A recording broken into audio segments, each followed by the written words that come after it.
Hello प्यारे बच्चों, कैसे हो? आई होप आप लोग सब अच्छे हो गए, सब लोग खुश हो गए, स्वस्थ हो गए और मज़े से पढ़ाई कर रहे हो गए। तो बच्चों, आज कुछ हम क्वेश्चन प्रैक्टिस लेके आए हैं आपके लिए।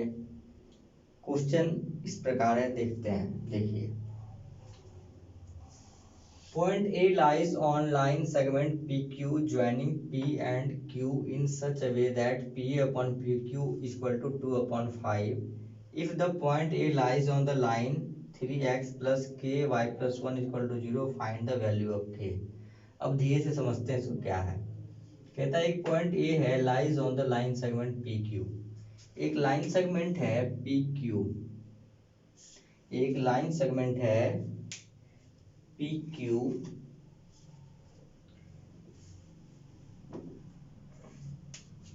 लाइन सेगमेंट हमारे पास आ गया पी क्यू।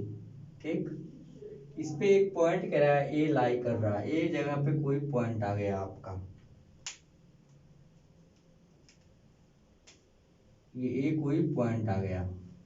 ठीक, और कह रहा है कि P और Q जो है इसका कोऑर्डिनेट दिया हुआ है हमारे पास 6 -6 एंड Q का -4 -1। ठीक, in such a way that PA upon PQ बराबर 2/5। अब देखिए, PA अपॉन में PQ इक्वल टू कितना दे दिया है, 2/5। PA अपॉन में PQ मतलब इतनी की वैल्यू 2 और इतनी की वैल्यू 5। बच्चों ये दे दिया है हमें, क्वेश्चन में दे दिया है। अब कह रहा है if the point A lies on the line. अब ये पॉइंट जो है ये इस लाइन पे, मतलब ये इस लाइन का इक्वेशन दिया हुआ है 3x प्लस के इंटू वाई प्लस 1 बराबर 0। तो फाइंड द वैल्यू ऑफ के। तो आपको के का वैल्यू फाइंड करना है। तो स्टेप बाय स्टेप चलते हैं, क्या करना है। देखिए, तो P A upon P Q दिया है। अच्छा ये बताइए, इसको तुम ये लिख सकते हैं ना, पी ए अपॉन में पी क्यू को P A plus A Q, P A plus A Q लिख सकते हैं बच्चों।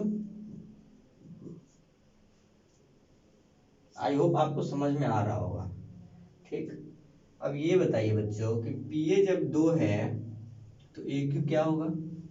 जब ये टोटल 5 है, जब ये टोटल पी क्यू 5 है बच्चों, तो जहाँ पे पी ए हमारे पास 2 है तो पी क्यू क्या होगा, ए क्यू क्या होगा, 3 होगा। कहते हैं ना कि अगर 5 है, सपोज आपके पास, आपको और मेरे मिला करके 5 रुपीज है, अगर मेरे पास 2 रुपया तो आपके पास कितना रुपया होगा, तो आप बोलेगा कि मेरे पास 3 रुपया होंगे।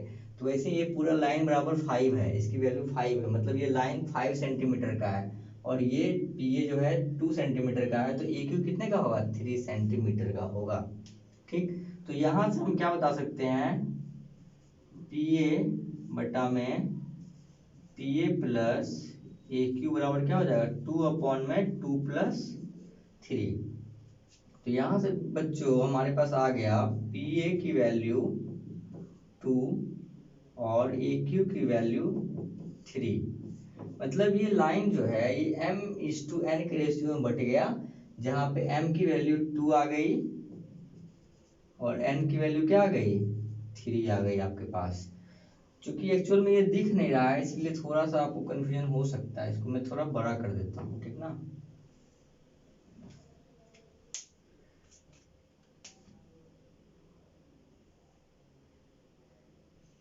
ठीक, अब समझ में आ रहा होगा। देखिए ये 2 और ये 3, थोड़ा लाइन बड़ा कर दिया। तो यहाँ तक आपको समझ में आ गया होगा कि हमने ए क्यू का वैल्यू 3 निकाल लिया, जो कि n के बराबर है, पी ए 2m के बराबर है। ठीक है, यहाँ से समझ में आ गया। अब चलिए, अब ए का कोऑर्डिनेट भी कुछ होगा। सपोज ए का कोऑर्डिनेट क्या होगा, एक्स वाई। लेट मान लेंगे, let the coordinate of, let the coordinate of A क्या है, एक्स वाई। मान लेंगे कि हम एक्स, ए का कोऑर्डिनेट क्या है, एक्स वाई। अब एक्स फाइंड करना है हमें। एक्स फाइंड बेटा कैसे होगा, एक्स फाइंड देखिए, यहाँ ये फॉर्मूला मैं यहाँ पे नोट कर दिया हूँ। ये हम सेक्शन फॉर्मूला जो कि डिस्कस कर चुके हैं। एक्स फाइंड करने के लिए mx2 + nx1 divide by m + n। ठीक, तो हमारे पास लाइन पी क्यू है, तो ये क्या आ गया, x1 y1 x2 y2। अब आपको ये चीज तो समझ में आ गया होगा, इतने दिनों से आप ये चैप्टर पढ़ रहे हो, ठीक। तो देखिए mx2, m क्या है आपके पास 2, x2 क्या है आपके पास -4, प्लस में nx1, n क्या है आपके पास 2, 3, n है आपके पास 3, x1 आ गया आपके पास 6 अपॉन में m प्लस n कितना हो गया 2 + 3 5। तो ये सॉल्व हो कितना आ जाएगा -8 प्लस में 18 अपॉन में 5, क्या आ जाएगा 10 प्लस में 5 अपॉन में 2, ठीक। यहाँ से हम x की वैल्यू फाइंड कर ली बच्चों। अब देखिए सिमिलरली y की वैल्यू फाइंड कर लेंगे। y की वैल्यू क्या आ जाती है my2 प्लस ny1। m क्या है हमारे पास 2 है, दिया हुआ है m 2। y2 क्या है y2 -1 है, -1 है, प्लस ny1, n हमारे पास क्या आ जाएगा, n आ गया 3, और y1 क्या आ जाएगा आपके पास -6 डिवाइडेड बाई 2 + 3। तो क्या हो जाएगा 2 - 1 -2 -18 अपॉन में 5 -20 अपॉन में 5 इक्वल टू -4। तो यहाँ से y का वैल्यू क्या आ गया -4, ठीक। चलिए आ गया। अब एक्स वाई की वैल्यू आपके पास फाइंड हो गई। अब ये एक्स वाई का वैल्यू इस इक्वेशन में पुट कर देंगे।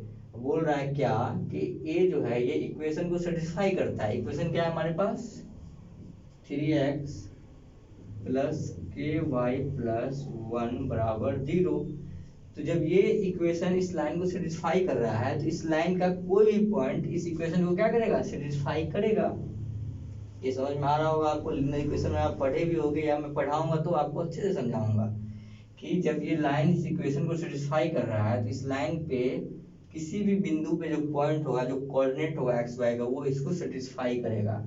तो अब ए का कोऑर्डिनेट हमारे पास क्या आया है 2 और -4। तो यहाँ पे x की जगह पे 2 लिख देंगे और y की जगह पे -4 लिख के इक्वल टू 0 कर देंगे।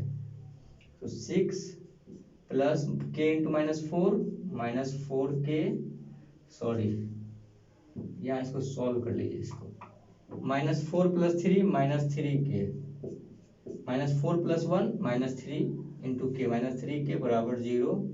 तो -3 के इक्वल टू ये 6 इधर चलाएगा तो -6 बन जाएगा क्योंकि यहाँ प्लस में है, माइनस माइनस कैंसिल हो जाएगा। तो के इक्वल टू क्या आ गया 2, जो कि आपका आंसर हो गया। तो आई होप बच्चों आपको ये चीज समझ में आया होगा, ठीक है। और एक चीज आपसे रिक्वेस्ट थी कि आप ना सीरीज में लेक्चर देखा करो बच्चों। जो बच्चे स्टार्टिंग में आके ये देख लेंगे तो हो सकता है उसे कुछ समझने में दिक्कत हो, क्योंकि वो पहले का लेक्चर नहीं देखा है जब मैंने अच्छे से डिटेल में समझाया था।